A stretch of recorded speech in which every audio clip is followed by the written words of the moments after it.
अस्सलाम वालेकुम स्टूडेंट्स। मैं हूं उसमतुल्लाह साहिल और आप देख रहे हैं मेरा YouTube channel Alpha Maths Planet. तो डियर स्टूडेंट्स, आज का हमारा टॉपिक है groups under addition modulus n और groups under multiplication modulus n. आज हम उन ग्रुप्स को डिस्कस करेंगे जो मॉडुलस के तहत अंडर एडिशन ग्रुप्स बनाते हैं और जो मॉडुलस के तहत अंडर मल्टीप्लिकेशन ग्रुप्स बनाते हैं। तो आज हम डिटेल से डिस्कस करने वाले हैं डियर स्टूडेंट्स। तो अगर आपने मेरा चैनल लाइक और सब्सक्राइब नहीं किया तो अभी से मेरा चैनल सब्सक्राइब कीजिए और बेल आइकन प्रेस कीजिए ताकि आप आने वाली मज़ीद ऐसी वीडियो से इस्तेफादा हासिल कर सकें। तो चलते हैं अपने टॉपिक की तरफ। Students, groups under addition modulus n, इसको आज हम देखेंगे कि ये ग्रुप क्या होता है। ये जी एन जो होते हैं ना, जी एन जितने भी होते हैं ये सारे के सारे under modulus n under addition आपके पास ये ग्रुप्स होते हैं। तो जी एन के एलिमेंट किस शेप के लिखे जाते हैं? जी एन के अंदर ज़ीरो से स्टार्ट होते हैं एलिमेंट और एक तरतीब से चलते जाते हैं, 0 1 2 3 कहाँ तक जाते हैं? एन से एक नंबर कम तक जाते हैं। मसलन Z5 हो तो यहाँ से 0 से लेकर 4 तक जाएंगे। अगर Z10 हो तो यहाँ से 0 से लेकर 9 तक जाएंगे। तो ये Zn है तो 0 1 2 3 4 एंड सो ऑन, आखिर में n-1 तक जाएंगे। तो ये जितने भी Zn होते हैं ये सारे ग्रुप्स होते हैं under addition modulus n। Dear students, ये साइक्लिक ग्रुप्स होते हैं जो कि अबिलियन भी होते हैं, लेकिन साइक्लिक और अबिलियन ग्रुप्स का टॉपिक को हम बाद में डिस्कस करेंगे। फ़िलहाल हम इनको सिर्फ ग्रुप का नाम ही देते हैं कि ये अंडर एडिशन ग्रुप्स होते हैं।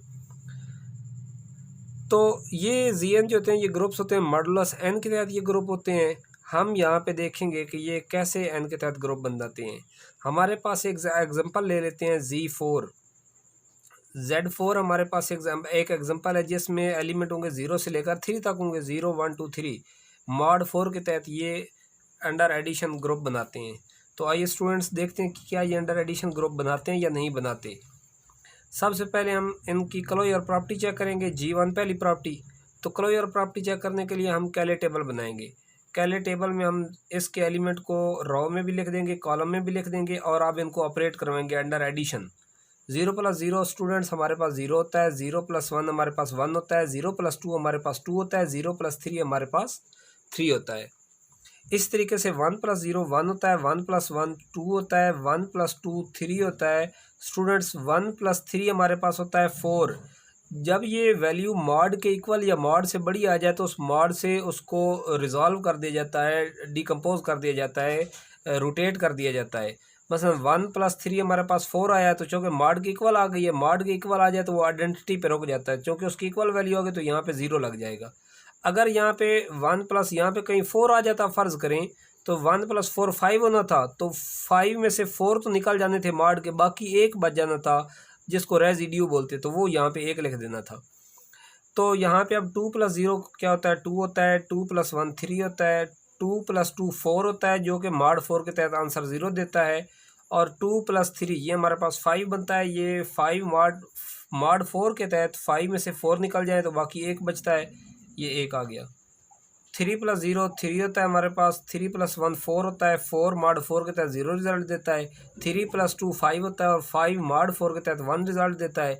3 + 3 6 होता है और 6 जो है इसमें से मॉड 4 के 4 निकल गए, बाकी हमारे पास बच गए 2। तो स्टूडेंट्स, कैरेट टेबल में हमने हर एलिमेंट को हर दूसरे एलिमेंट से ऑपरेट करवा के देखा है, तो कोई भी एलिमेंट ऐसा नहीं है जो रिजल्ट में हमारे पास आया हो और उस सेट के अंदर मौजूद ना हो। 0 1 2 3 0 1 2 3 0 1 2 3 0 1 2 3, तो ये तमाम के तमाम एलिमेंट्स उसी सेट Z4 के हैं। लिहाजा कैले टेबल के मुताबिक हमें पता चल रहा है कि G इज़ क्लोज्ड। तो हम पहली प्रॉपर्टी क्या लिखेंगे? G इज़ क्लोज्ड बाई कैले टेबल, कैलेज टेबल। तो स्टूडेंट्स, पहली प्रॉपर्टी हमारी सेटिस्फाई हो गई। अब हम दूसरी प्रॉपर्टी की तरफ चलते हैं, क्या ये एसोसिएटिव लॉ भी होल्ड करते हैं या नहीं करते। तो एसोसिएटिव लॉ होल्ड करवाने के लिए हम देखेंगे स्टूडेंट्स, इनमें से अपनी मर्ज़ी के कोई से 3 एलिमेंट उठा लें। मैं 0 2 और 3 उठा लेता हूँ। अपनी मर्ज़ी के 3 एलिमेंट उठाएं और उनको इस तरीके से ऑपरेट करवाना है आपने। 0 + 2 + 3 या आप ऑपरेट करवा लें 0 + 2 + 3। तो देखें ये आंसर 2 आएगा, 2 + 3 आएगा, 0 प्लस ये 2 + 3 बनता है 5। अब 5 जो है ये मॉड 4 के तहत आंसर देगा 1। 2 + 3 बनता है 5। 5 जो है मॉड 4 के तहत आंसर देगा 1। 1 = 0 + 1 1। तो आपके पास ये भी सेटिस्फाई हो गई, left hand side is equal to right hand side. तो आपके पास एसोसिएटिव लॉ भी होल्ड कर गया। अब तीसरी property identity element as 0 belong to Z4। तो Z4 के अंदर एडिशन के तहत आइडेंटिटी एलिमेंट 0 होता है, वो उसमें मौजूद है। हम लिख सकते हैं कि identity is exist, identity is exists. चौथी प्रॉपर्टी स्टूडेंट्स हम लिखेंगे कि इनवर्स। मैंने आपको पिछली वीडियोस में भी बार बार ये बात बताई है, अब दोबारा रिवाइज करवाता चलूँ कि हर दो एलिमेंट जिनके ऑपरेट होने से आइडेंटिटी आती है वो एलिमेंट एक दूसरे के इन्वर्स कहलाते हैं। यहाँ पे मुख्तलिफ एलिमेंट्स को हमने ऑपरेट करवाया था और मुख्तलिफ एलिमेंट्स बने थे। इनमें कुछ एलिमेंट्स वो भी थे जिनको हम आइडेंटिटी का नाम देते हैं। फॉर एग्ज़ाम्पल एक ये आइडेंटिटी एलिमेंट है, एक ये आइडेंटिटी एलिमेंट है, एक ये आइडेंटिटी एलिमेंट है और एक ये आइडेंटिटी एलिमेंट है। तो स्टूडेंट्स देखें ये आइडेंटिटी एलिमेंट कैसे आया है, 0 को 0 में ऐड करने से आइडेंटिटी आया, तो उसका मतलब है 0 का इन्वर्स 0 है। 0 का इन्वर्स जो है वो 0 हो गया और 0 भी बिलोंग करता है Z4 से। इस तरीके से मैंने देखा ये 0 कब आया था, 1 और 3 को ऐड करने से। अब देखें 1 का इन्वर्स 3 होगा और 3 का इन्वर्स 1 होगा। 1 का इन्वर्स जो है 3 होगा जो कि Z4 से बिलोंग करता है। इस तरीके से 3 का इन्वर्स 1 होगा। एक दूसरे के इन्वर्स जो होते हैं तो हम आगे जाने के बजाय उसी स्टेप से हम 3 का इन्वर्स भी निकाल लेते हैं, 1 होगा जो कि Z4 से बिलोंग करता है। तो उसके बाद हम देखेंगे ये आइडेंटिटी ये भी आई थी 0। तो ये आइडेंटिटी कैसे आई है, 2 + 2, तो 2 का इन्वर्स 2 ही आ रहा है हमारे पास। 2 का इन्वर्स हमारे पास 2 आ जाएगा जो कि Z4 से बिलोंग करता है। It implies that Z4 is group. तो स्टूडेंट्स हमारे पास आज हमने ये सीख लिया कि group under addition modulus n क्या होते हैं। तो इसी तरीके से अगर आप Z5 करेंगे तो आपने मॉड 5 के तहत एसोसिएटिव लॉ में भी मॉड का यूज़ करना है और क्लोजर प्रॉपर्टी में भी मॉड का यूज़ करना है हमने। तो Z5 और Z7 और Z8 9 10 जितने भी हों तो उनके लिए हम इजीली कर सकते हैं। तो स्टूडेंट्स इसके बाद हम देखेंगे कि group under multiplication modulus n क्या होते हैं। ये कुछ मखसूस किस्म के ग्रुप्स होते हैं जो मॉडुलस n के तहत ये मल्टीप्लिकेशन ग्रुप बनाते हैं। ये अंडर एडिशन ग्रुप नहीं होते, ये अंडर मल्टीप्लिकेशन होते हैं। अब Zn का तरीका आसान था कि उसमें अगर Z5 है तो 0 से लेकर 4 तक लिखने, Z10 होता तो 0 से लेकर 9 तक लिखने होते थे। अब ये UN के अंदर एलिमेंट कौन से लिखने, ये थोड़ा सा डिफ़िकल्ट है, इसको थोड़ा सा समझ लें। बहुत ही दिलचस्प मेथड है। UN के अंदर UN सेट जो है इसके अंदर वो एलिमेंट के आएंगे, UN के अंदर वो एलिमेंट के आएंगे जिन तमाम केस का n के साथ GCD जो है ग्रेटेस्ट कॉमन डिवाइज़र जो है वो 1 हो। समझ आ रही है मेरी बात की। इसमें देखेंगे हम कि जिसमें n और k का GCD जो है ग्रेटेस्ट कॉमन डिवाइज़र जो है वो हमारा 1 होना चाहिए।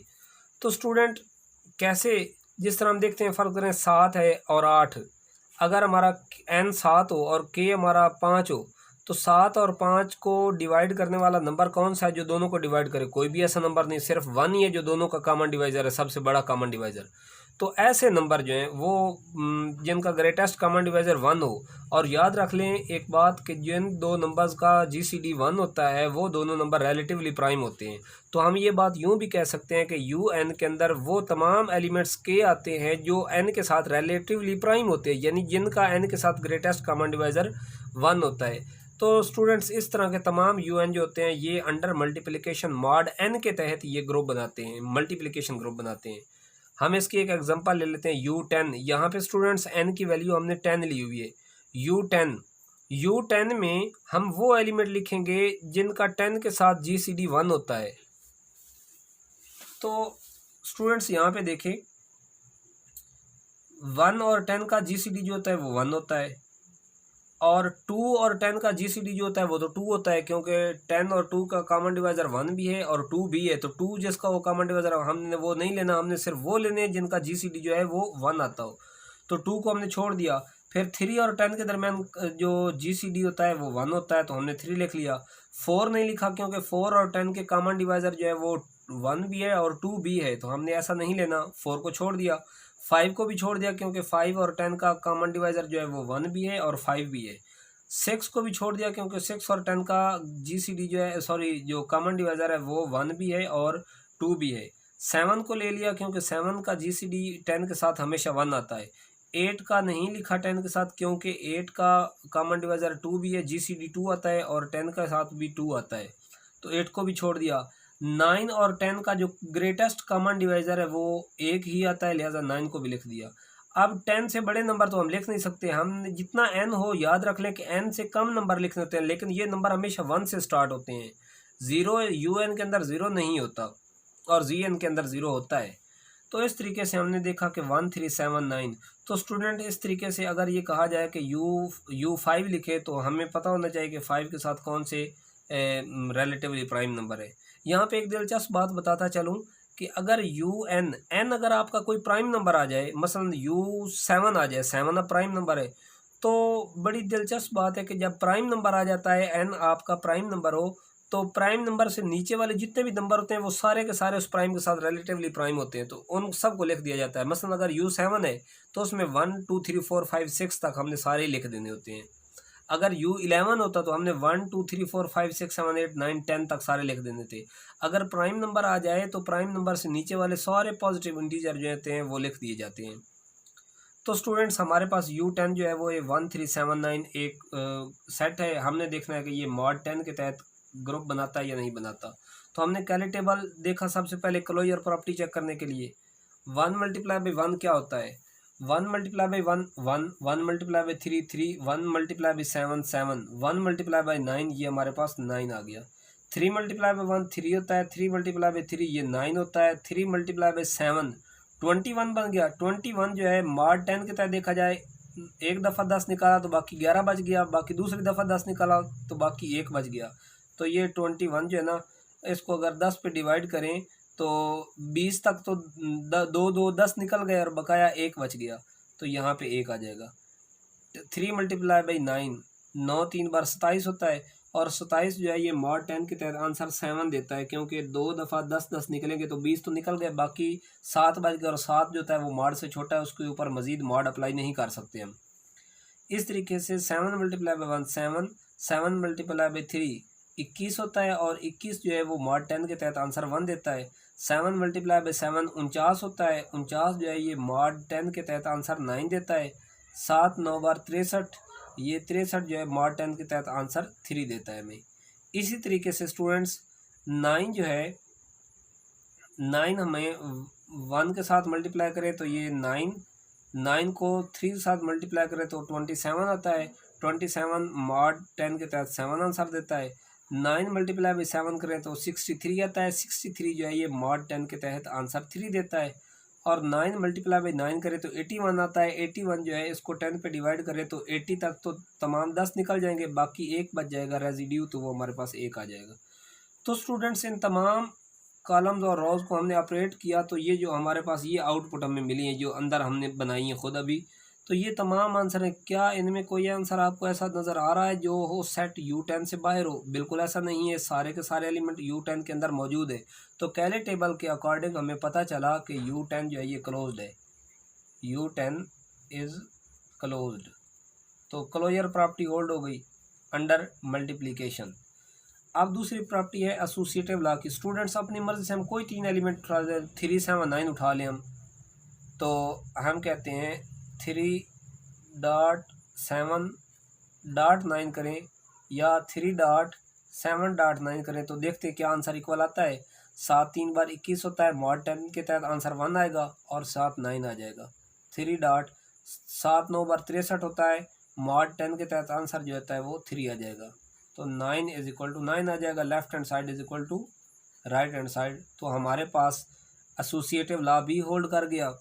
अब तीसरी प्रॉपर्टी ये कि अंडर मल्टीप्लिकेशन आइडेंटिटी एलिमेंट होता है 1। क्या 1 इस सेट के अंदर मौजूद है? जी स्टूडेंट्स, यहाँ पे 1 मौजूद है, तो 1 बिलोंग टू जी। तो 1 चूँकि मौजूद है, लिहाजा आइडेंटिटी एग्जिस्ट इन U10।